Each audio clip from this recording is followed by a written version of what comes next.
Here's how to not get duped by influencers who are secretly taking money from candidates and not telling anybody. California's governor primary is now one of the most expensive primaries in United States history, and it is the most expensive primary in California's history. And Tom Steyer's campaign filed a formal complaint against the Becerra campaign for paying influencers and asking them not to disclose it. However, Tom Steyer is also getting accused of paying influencers, with the influencers not disclosing it. And just like all forms of propaganda, this makes it very difficult to tell who you can trust and who you can't. So here's a quick few things to look out for. Number one, if your favorite influencer is constantly talking about negative traits of candidates instead of positive traits about candidates, that is a pretty big red flag. Most people believe that if somebody's getting paid to endorse somebody, that it mostly shows itself in support.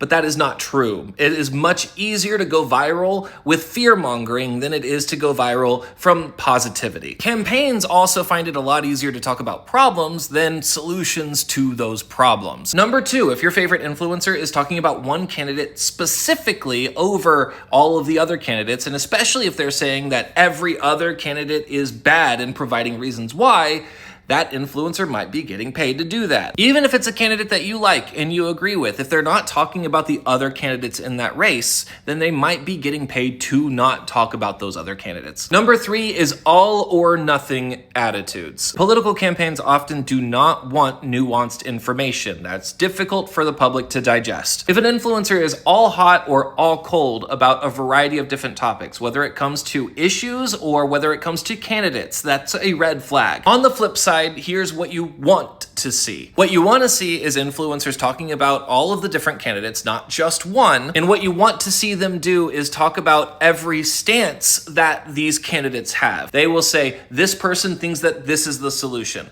This person thinks that this is the solution, and break it down one at a time. Now, agreeing or disagreeing with a candidate's beliefs is not inherently bad, and that does not mean that an influencer is getting paid, but that brings us to the next rule that you should be looking for. Lastly, you want to see somebody that shows their work. You want to see somebody that shows their sources, either green screen behind them or provides links somewhere. If you're wondering which article that influencer read when they say something, even if you agree with what they're saying, that's a red flag. They should be showing you how they got that information. Showing your sources is not hard. There is a green screen option built in every single mobile recording platform. There is no extra editing involved. All it takes is taking a screenshot of your source and hitting the green screen button. That's it.